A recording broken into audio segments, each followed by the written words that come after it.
Hey, good morning, but early afternoon. I'm going to be your lunch today. And we definitely want to talk about adulthood versus teenagers. And there is a difference. And a mind of a child is different from a mind of an adult. And parents, and I'm a parent, I'm a proud parent. I have four girls and one son, and I'm proud of it. Uh, we people sometimes, I don't understand some of us parents. I want the parents to go back in their mind and ask yourself, what was you doing when you was 14, 15, 16, 17, 18? But let me help you out to be real. Can I be real? I just want to be real with you. That's all I want. Some of us, when we was 14, 15, we was drinking, we was smoking, we're having sex, we was stealing, we was gang banging.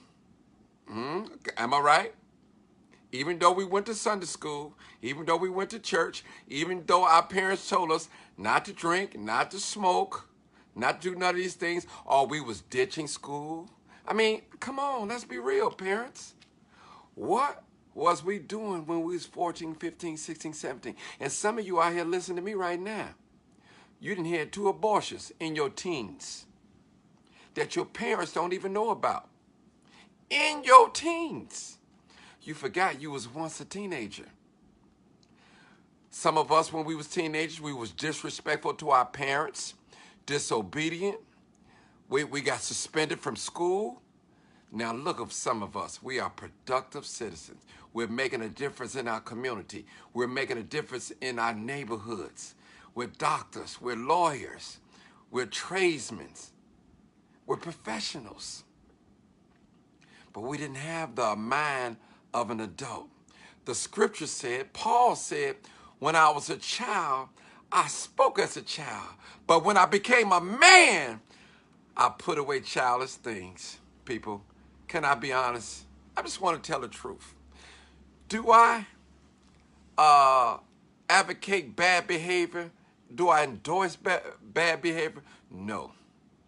No. But I just want the parents to remember where you was at when your mama told you to be in the house before them street lights went off and you came in late, you know. Just remember your teenagers days. Trust, teenagers going to be teenagers. We give all our children instructions what we want them to do and what we don't want them to do. But when they leave the circle of protection, the protection of our homes, when they go to school, they're going to fight, they're going to argue, they're going to gang bang, they're going to have sex, they're going to lie, they're going to steal, they may even kill people. Now, do that make us a bad parent? No. No. I was often told, like 3 years ago, this young lady told me, older lady, she said, Martin, you don't know what you're raising. Just do the best you can. And at first, I disagreed with it in my mind. I'm like, what this old lady talking about? But then after I sat down and I thought about it, she is right. You don't know what you're raising. Just to do the best you can as a parent. Because when our children leave that circle, the safety and the comfort of the nest of our home, they have a mind of their own. Trust me. And let me say this. Some of you right now that listen to me, the shooter is sleeping on your couch in your house. He's in your basement. And you know it. You have caught him bringing in drugs in the house. You have found weapons in the house. You know the shooter is sitting, living in your house. These are our children. They're slaughtering each other. What fault do we take in this as being parents? Come on, parents. What we do, we buy our children Michael Jordans, the best of the gym shoes. I'm not against that. We buy our children Xboxes, PlayStations, tablets, the best of iPhones and Androids. And what we do, go in the room. Close the door. And guess what? This is what our children are doing all day. No communication with us. They ride in the car with us. And what they got on, people, this is what they got on. They got headphones on while they riding with us. They ain't listening to nothing we got to say. They listen to all that poison, all that violent rap music and violent video games. And when they get out here and shoot somebody down like a dog, you don't believe it. You don't believe it. Why? Because you allow certain things to come into your house and you didn't monitor it. Some of you parents right now I'm talking to, you get high with your teenagers. Not no grown people can do whatever they want. Don't get me wrong. I don't have a heaven or hell to put nobody, and I'm not trying to judge nobody. You drinking and smoking with your children. You smoking cigarettes with your teenagers. And you got the nerve to talk about somebody else's teenagers downtown running around doing that.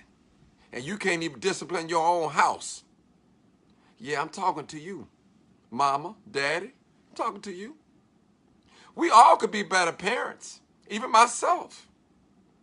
We all can be better parents. Listen, teenagers, they do all sorts of things. I was listening to Marcus Robinson live, and one of them teenagers like, don't put that camera on me. Don't take no pictures of me. She didn't want to be identified because they know what they was on. But that's what teenagers do. Teenagers do things like that. That's what you call discipline. Once we find out what they're doing, we get into them. We talk to them. We put down punishment. That's what we do. Some of you listening to adults, just listen to me right now. You've been suspended from school. Some of you guys had abortion when you was a teenager. Some of you been to jail for disorderly conduct. Some of you been caught stealing. I'm telling you. You've been having unprotected sex while you was a teenager. Some of you been to the STD clinics while you was a teenager. Oh, I'm telling it. Some of you been talking back to your parents, being disobedient, not only to the parents and to your teacher. Oh, come on. Some of you have played hooky from school, being a teenager. But look at you now. You've owned a home. You own a home. You got a beautiful car.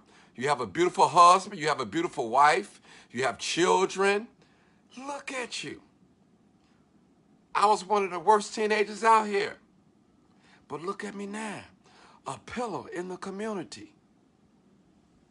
People changes. We know better when we do better. Some people have made a commitment in life that they're never going to be productive citizens in this society. People, let's wake up. Pray for our teenagers. You know, don't be quick to bash our teenagers. Sit down and talk with them. Quit buying them all these material things and put some support behind them in reading a book or get some help, some counseling. Educate them. Do that. Sit down and talk to them about sex. Have a talk with them instead of buying them everything. Some of us as parents, we buy them everything that we didn't have instead of teaching them everything that we didn't know. Let me say that again because that might have flew over somebody's head. We buy our children everything that we didn't have instead of teaching them everything that we didn't know. I had to say it. I'm passionate about all people. I love black people. I love being black. I love my full lips and my broad nose and my caramel complexion. I love it. God didn't make no mistake when he made me. People, let's be real with one another.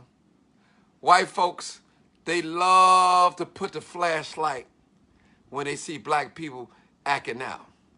They ain't gonna say nothing about the white folks at Lollapalooza, where all them ODs and they ODing on the ground. They smoking weed in front of the police. They fighting, having sex, committing suicide.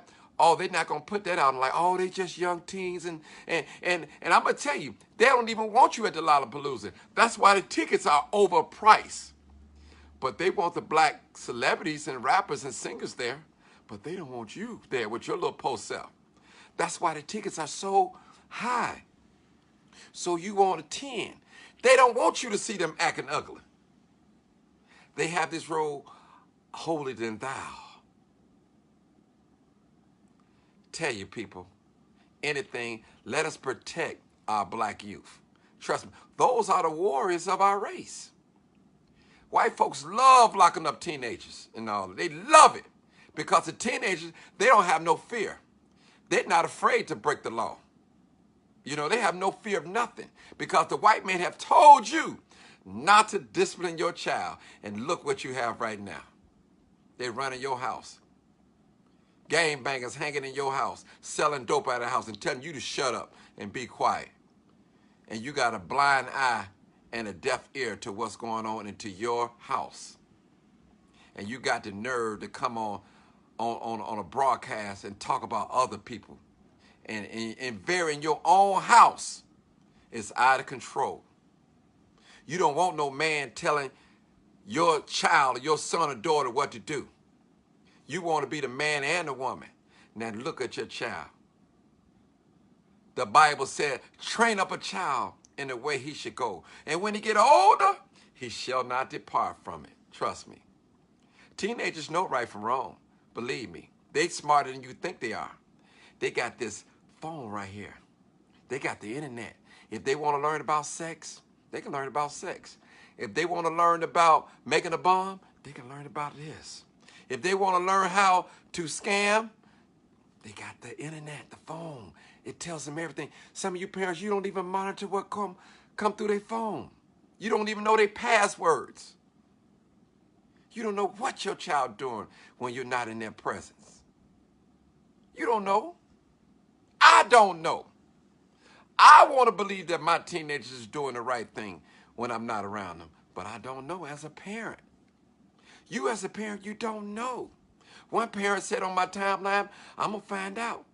And you should find out what your child is doing. Remember, we're not dealing with adults. Children don't come out with a set instructions. They only come out knowing how to do a couple of things. To grab onto the mama's breast and holler when something ain't right. And the rest of the way, we have to teach them. We have to train them. We have to mold them. Trust me, people. Like going back, for those that miss it, you don't know what you're raising, mama and dad. Just do the best you can. Don't be a friend to them. Be a parent to them. But talk to them. Don't just hand them that brand new iPhone 10 and that brand new PlayStation 4 or 5. Don't just hand them that Xbox 360. Don't just buy them the latest Michael Jordans. Don't do that. Talk to them. Tell them that you love them. Sit down and have family time with your child. Say, you know what? Let's put our electronics down and let us talk to each other. Matter of fact, when is the last time you told your child or your daughter that you love them? When was the last time you told them you love them? When is the last time that you hugged them? You probably don't know because you don't do it. I know you don't like this talk, but somebody got to tell you, I'm fearless. I'm fearless. Somebody got to tell you. And I'm speaking out of experience. I'm a parent. Well, Martin, are your children perfect? No, they're not. My children probably doing the same things your children doing. Smoking, drinking, having sex, lying, conniving. All those things. They're probably doing those things. I'm not around them. I can't tell you exactly what they're doing. But guess what? They ain't going to bring that around me. I'm dominant. I'm a lion. I demand respect in my presence. And you should too. But you won't have the respect that I have if you smoking cigarettes with them, if you drinking with them and getting high and partying with them. You're not going to have that respect. You have lost your respect from your children, your child, your teenagers. I didn't mean to spoil your lunch today, but I just had to tell you, I love you. Whether you agree with me or not, you already know I love black people even when they don't love themselves. And when I see one of your young black African-American males laying on that ground, I think about my son. When I see one of those beautiful black queens, females, laying in that car with a bullet in her head, shot up, I think about my daughter. It could be my daughter. So I'm telling you, hey, it could be me today and you tomorrow. Y'all pray for me. I'm not perfect. I need God every day. I need his protection every day. But I just had to tell you that, people. Don't be so quick to jump on your black soldiers. You're going to need them. Those are our children. And don't let nobody get out on our children. Nobody. And their children doing the same thing. It's just not publicized in the media. But their children popping pills, drinking, tooting dope, stealing, robbing, and scamming. Trust me, yes, they are. But ours is just glorified and magnified. These people have become obsessed with our culture. Wake up, people. Wake up. Maybe downtown needed to be disrupted yesterday. Maybe that was the safe place to do it. Because if they know they congregated in our neighborhood, they might have got shot. Who knows? Hey, they don't care about our neighborhoods. Look at the vacant lots and abandoned buildings in our hearts. Look at your heart. You're fussing, you're cussing, you're screaming at the kids. You're behind on your dreams. No education. Look at yourself. Wake up. Love on your children. Protect them. Guard them with your life. Trust me, when you're long and gone, your children are going to be here. They're going to represent you. And listen, discipline them in love. Say, son, I got to do this to you. Daughter, I got to do this, but I love you. And you know what? As the old folks used to say in church, you'll understand it all by and by. I appreciate you guys. I love you. I love you from the bottom of my heart. There's not 1 ounce of hate in my heart against no black person, no white person, no any person in this world. That I'm not going to allow nobody to take the love out of my heart away from me. I appreciate you. This is live from the Crime Taster desk. Unedited, uncut. Couldn't make this up. Peace out, people. Love you. Share the video because somebody need to hear it.